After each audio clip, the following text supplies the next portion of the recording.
펀드 투자를 안 하는 분들한테 네. 뭔가 하고 싶은 말은 있나요? 펀드 투자를 내 확률이 너무나 높아입니다. 네, 그죠. 네네. 그냥 대부분 투자자들은 그냥 원숭이는 닭보다 못한다고 보면 돼요, 그냥. 네. 삼성전자는 아주 심플해요. 하락 추세잖아요, 딱 보면은 근데. 그들은 안 살 거예요. 빠이.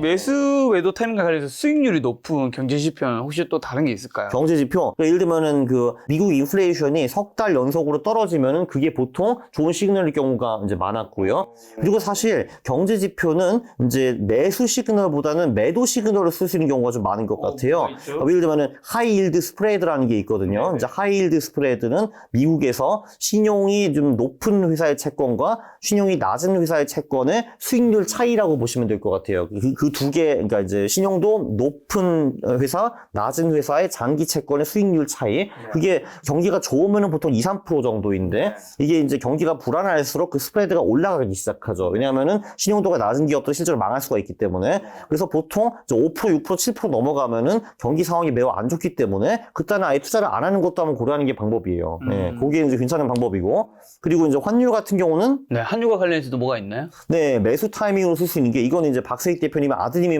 개발하신 전략인데, 아드님이? 네, 아드님이. 그러니까 아빠 전략이 있고, 아들 전략이 있는데, 자, 아빠 전략은 오히려 환율이 1250원을 이제 아래에서 돌파할 때, 왜냐면 아래에서 돌파한다는 거는 그 외국인 입장에서는 환율이 높아지면은 한국 시장의 밸류에이션이 싸지는 거고, 그리고 이제 환율이 높아지면은 수출에 더 유리하기 때문에 결국 이제 우리 기업의 펀더멘털이 좋아진다. 그래서 그때 들어가라라고 하신 건데, 이 전략의 문제점은 뭐냐 하면은 이게 환율이 1250원 돌파한 다음에 1300원, 1400원, 1500원, 2000까지 가는 경우도 있잖아요.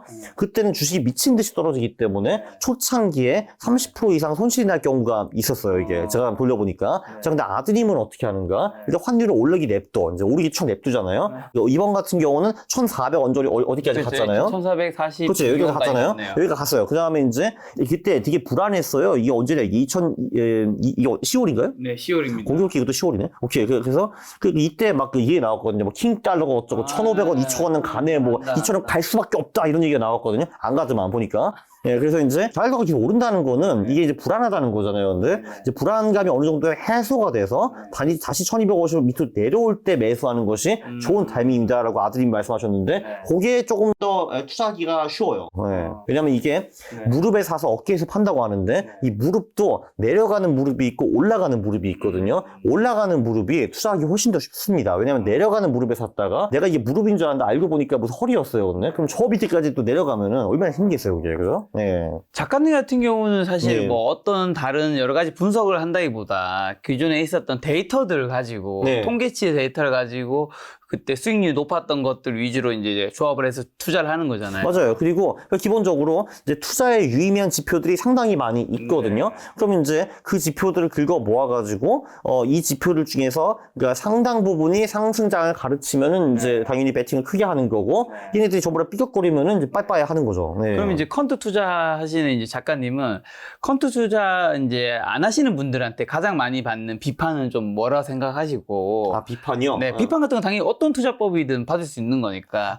뭐 그런 거 있죠. 그거는 과거 데이터일 뿐이고 그러니까 미래랑 관계는 없다라고 말을 하는데 꼭 그게 네네. 반복되는 거냐? 근데 예를 들면 조금 전에 계절성도 설명드렸듯이 반복이 되잖아요, 근데.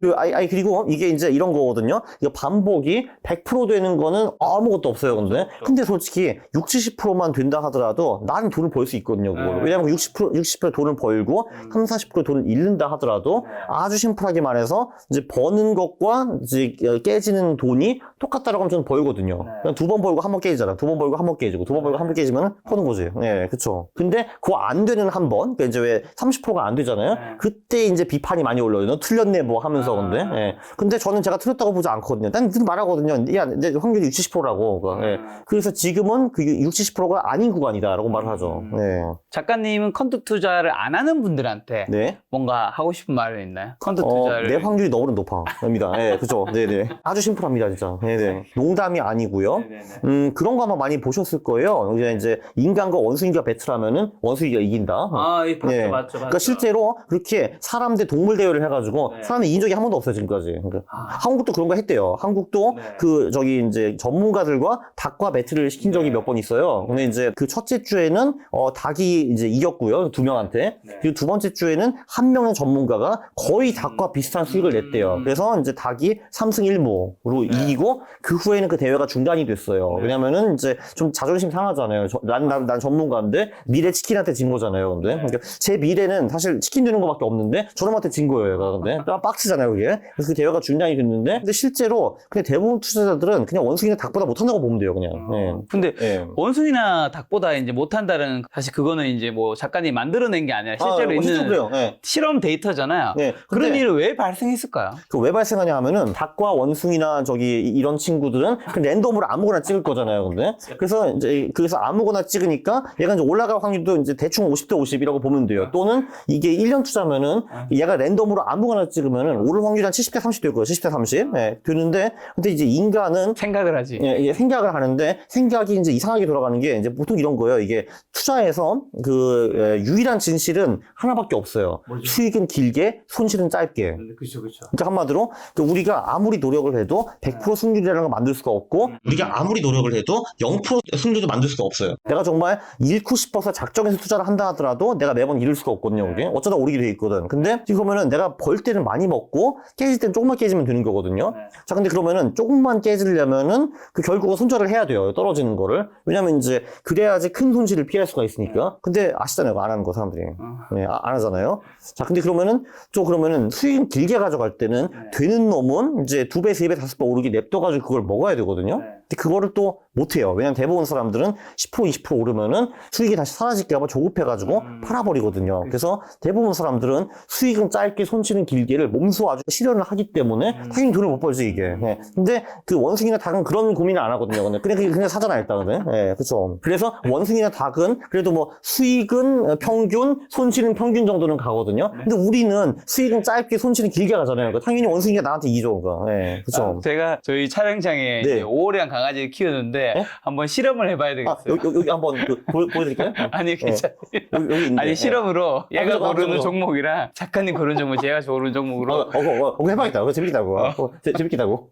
자, 그럼 혹시 퀀트 관점에서 네. 삼성전자 예. 뭐 매수 타이밍이라든가 뭐 어떻게 볼 수 있는 게 좀 있나요? 그 개별주를 어떻게 매도하냐에 대해서도 많은 책들이 쓰여 있고, 예를 들면 조금 전에 제가 언급한 미너빈이라는 사람도 책을 썼고요. 그리고 미너빈의 정신적 지주라는 사람이 있는데 그게 윌리엄 오닐이에요. 근데 다 책을 쓰셔가지고 여러분 뭘 봐야 됩니다라고 다 써놨거든요. 근데 저는 근데 정말 이제 이해가 안 되는 게 아니 도대체 돈을 떼돈으로 버신 분들이 본인들의 방법을 전부 다 공개를 했는데 왜 그 책을 보고 따라할 생각을 하지? 왜 그 본인의 머리로 투자를 하냐 이거예요. 근데 본인이 뭘 안다고. 근데 그게 정말 이해가 안 되더라고요. 예.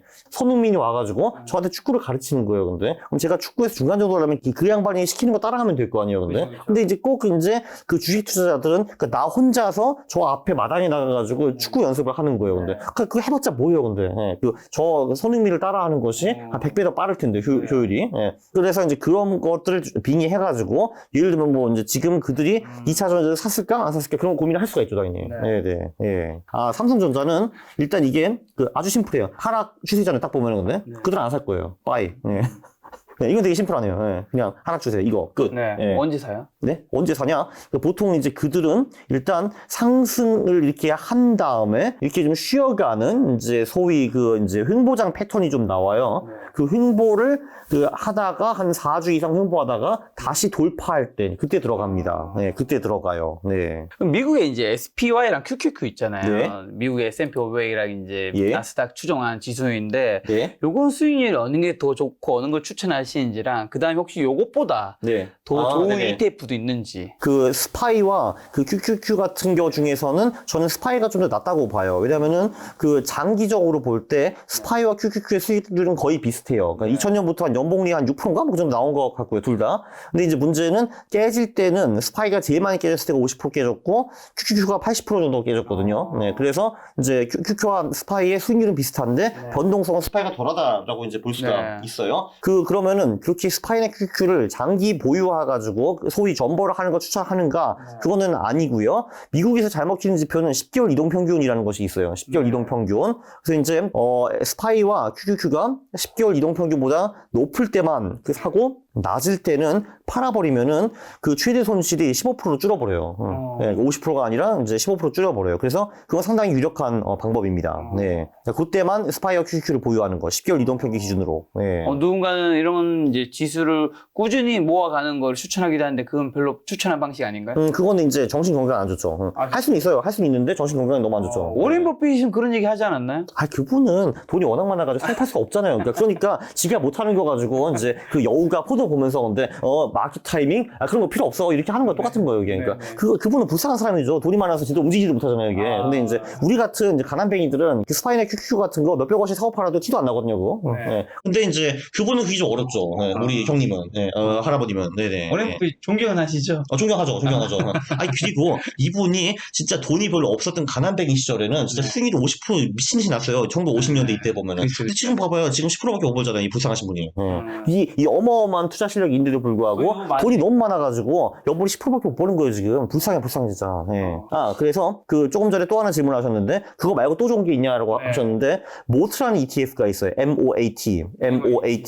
그게 이제 영어로 이제 해자라는 뜻이거든요. 경제적 해자라는 뜻이에요. 이제 해자라는 거는 옛날에 그 중세시대 성이 있었고, 그 성 들어가기 어렵게, 거기 막 그 그러니까 물 같은 거 이제 만들어 놓잖아요. 거기 악어 넣고, 네, 맞아요. 악어도 좀 넣고, 그렇죠. 그런 걸 했는데, 이제, 워렌 버핏이 그 경제적 해자라는 단어를 많이 써요. 한마디로, 이제 그 장기적인 경쟁 우위가 있는 기업을 이제 표시하기 위해서 그 모트라는 단어를 썼는데, 이제 그 모트가 있는 기업들만 사는 이제 그런 거를 모아놓은 ETF가 있는데, ETF 이름도 모트예요. MOAT. 네. 그러니까 뭐 정확히 말하면 머닝스타 뭐 어쩌고 저쩌고 무슨 ETF이긴 한데, 그냥 모트라고 찾아보시면 나와요. 그리고 이것도 지금 그 AUM이 7조가 넘더라고요. 이제 70억 불이 넘어가지고. 근데 이제 사실 ETF 중에서 그런 주장을 하는 ETF들이 많아요. 나는 지수보다 좀 더 좋은 주식을 찾을 수 있는 ETF야 라고 주장을 하는 경우가 많거든요. 실제로 못하는 경우가 많아요. 근데 그 중에서. 근데 모트는 실제로 10년 전부터 존재를 하면서 스파이보다 좀 더 높은 수익을 냈어요. 네. 그래서 이제 이거는,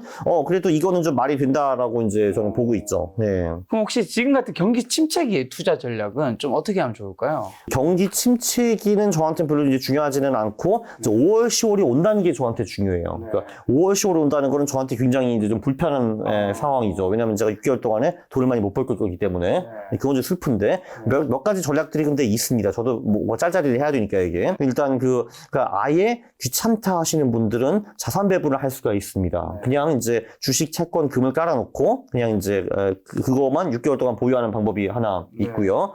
그리고 조금 전에 말씀드린 고버스 개인 반대 전략이라는 것이 또 있습니다. 여기서 이제 뭘 보셔야 하냐 하면은 최근 3일, 5일, 10일, 20일, 50일 동안에 그 개인이 순매수를 했다라고 하면은 이제 그럼 그들이 하락장에 매팅하는 거니까 우리는 코스피 또는 코스닥 지수에 매팅을 하면 되고요. 그리고 반대로 최근 3일, 5일, 10일, 20일, 50일 기준으로 그들이 팔았다라고 하면은 개인들이 팔면은 그들이 상승장을 예측하는 거니까 우리는 인버스에 매팅을 하면은 되는 겁니다. 네. 그리고 이제 5월, 10월에는 코스닥의 수익률이 정말 너무너무 안 좋아가지고 요번에 인버스 조금 들어갈 것 같아요. 코스닥 인버스로. 코스피는 5월, 10월에도 돈을 버는 경우가 그래도 꽤 있는데 코스닥은 별로 없었거든요. 그래서 이제 그쪽도 좀 생각을 하고 있는데 코스피의 경우 이제 4월에 평균적으로 한 5% 정도 올라요.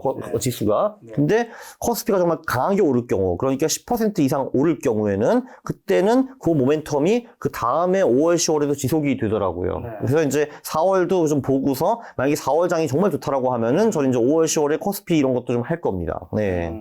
네, 그런 전략들이 좀 있고요. 저는 이제 5월, 10월에는 솔직히 돈을 많이 벌다기보다는 그냥 이제 자산을 주로 지켜가고 용돈 정도만 벌었으면 좋겠다는 소박한 마음으로 투자를 하고 있고 수익은 늘 11월, 4월에 노립니다, 저는. 네.